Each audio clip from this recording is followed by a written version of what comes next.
Olá! O vídeo de hoje foi uma indicação de uma ex-aluna minha, então eu quero aproveitar aqui para agradecer a Tainá pela apresentação aí da autora Sarah J. Maas. Para começo de conversa, acredito que todo mundo conhece a história do mercador que tinha 3 filhas. A mais nova era muito bela e gentil, enquanto as outras 2 eram snobs e viviam em bailes. O fato é que o mercador perdeu tudo e só lhe restou uma pequena casa que ele tinha no campo. Como era de se esperar, Bela, a mais nova, se acostumou muito rapidamente à situação e cuidava de todos em casa, enquanto as mais velhas apenas a humilhavam. Um dia, o pai das jovens foi à cidade resolver pendências financeiras.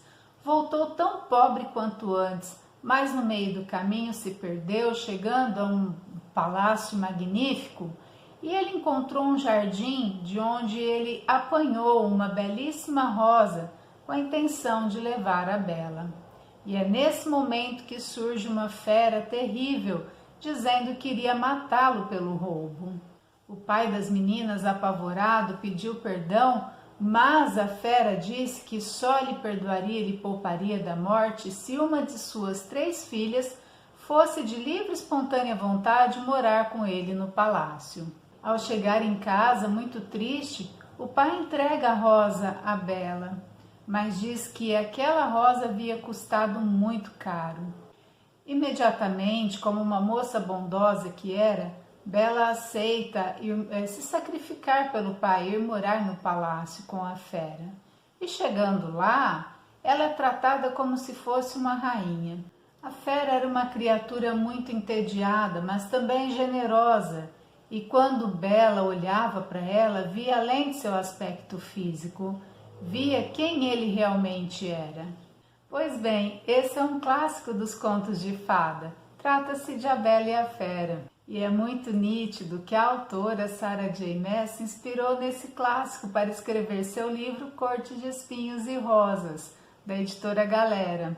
Eu não conhecia nada nem da autora nem do livro e fiz uma busca bem rápida, descobri que trataria-se de algumas fadas que em algum momento escravizaram humanos e eu realmente me perguntei se eu iria gostar dessa história. Mas foi só começar para eu não querer mais parar de ler.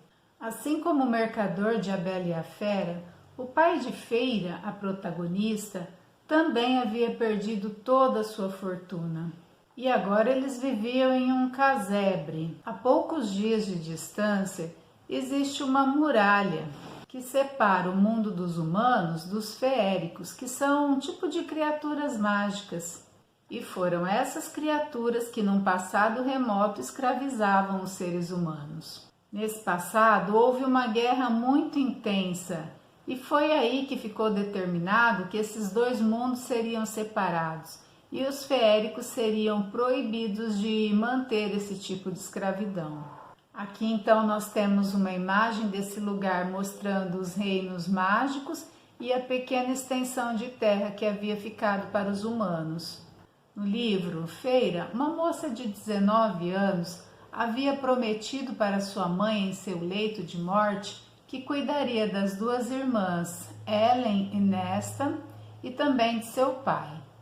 Por isso, sem ter outra coisa que fazer, ela se torna uma caçadora e em pleno inverno, debaixo da neve que cai, ela está tentando encontrar ainda algum animal que mate a fome de sua família por mais alguns dias.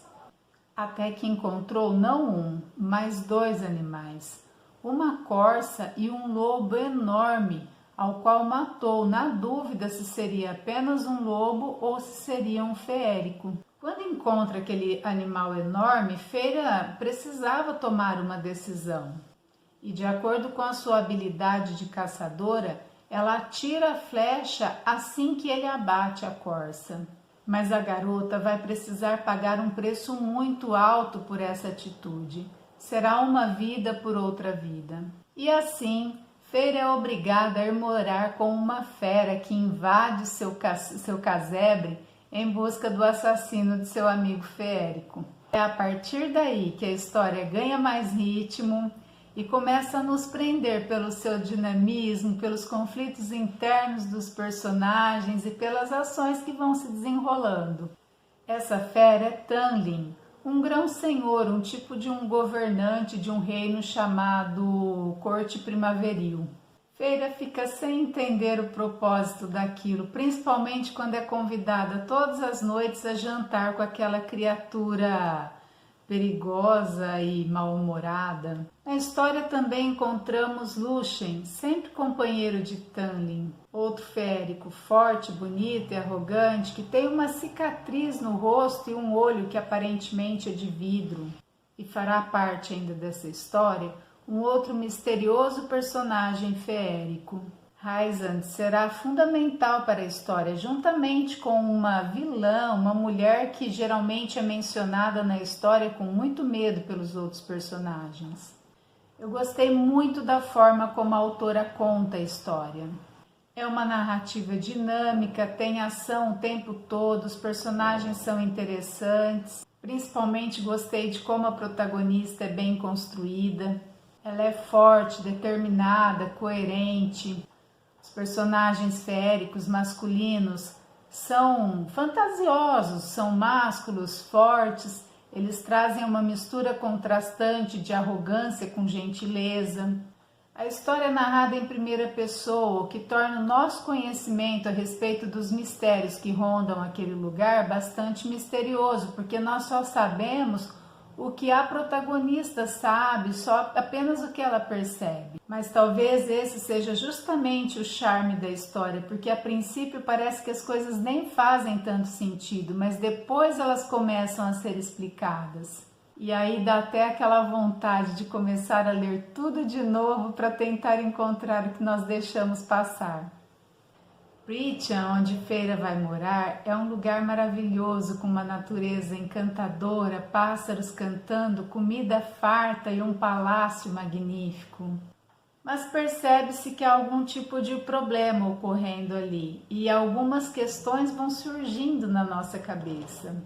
Por que mandaram a sentinela Andros para o mundo dos humanos, mesmo sabendo que ele corria risco ali? Por que Tanlin mantém a garota viva? Por que Lucien parece sempre tão hostil? Quem é o ser misterioso a quem os féricos se referem como ela? De novo, aquela ela sem nome que lhes assombrava a vida. Quem era ela? Algumas pessoas não gostam desse tipo de histórias, mas eu penso que quando você está lendo algo para se divertir, você se joga na história e se diverte e pronto. Apenas uma coisa me incomoda nessas histórias de fantasia. É a teimosia das protagonistas. É só dizer a elas, não faça tal coisa, que é isso que elas vão fazer. E elas vão se ferrar quando fazem. Do resto, eu gostei de tudo. Gostei das antecipações dos personagens masculinos em relação à protagonista. Eles estão sempre um passo à frente dela, sabendo sempre o que ela vai dizer, o que ela vai fazer. Parece que isso deixa tudo muito mais divertido. A forma de escrita é muito sinestésica e isso vai despertando os sentidos do leitor conforme a protagonista conta a história. Ela nos faz ver o que ela vê quando ela descreve o ambiente, por exemplo. Olha esse trecho. O mundo estava coberto por matizes de azul escuro, interrompidos apenas por raios de luz amanteigados que escapavam das janelas fechadas de nosso chalé em ruínas. Era como caminhar por uma pintura viva, um momento de quietude tornado mais lindo pela agilidade com que os azuis se transformavam em escuridão sólida. Não é à toa que Feira gosta da pintura, ela é muito visual, mas também encontramos menções a outros sentidos na história. Eu me soltei como um peão, girando e não sabia como que dançava ou qual era a aparência deles, apenas que eu tinha me tornado a música e o fogo e a noite e não havia nada que pudesse me deter. A música aumentou, mais alta, mais grandiosa, mais rápida, de onde quer que fosse tocada. Um soluço e um estremecimento saíram de mim quando o som se dissipou em silêncio. Fiquei sentada ali, tremendo e chorando, ferida e exposta, desnudada pela música e pelas cores que restavam em minha mente. Gostei muito da mitologia da criação daquele ambiente, todo um espaço mágico criado a partir de um caldeirão, fazendo uma referência muito clara à feitiçaria, à magia mesmo. Enfim, Feira viverá muitas aventuras enquanto estiver ali no palácio com Tanlin e seu amigo Lucien. E uma frase logo no começo dará a dica de por que essa história será deliciosa de ler. Ela roubou uma vida, agora deve pagar com o coração. Então, se você está de férias ou quer uma dica de leitura para o fim de semana, fica aí Corte de Espinhos e Rosas de Sarah J. Maas. E até a próxima!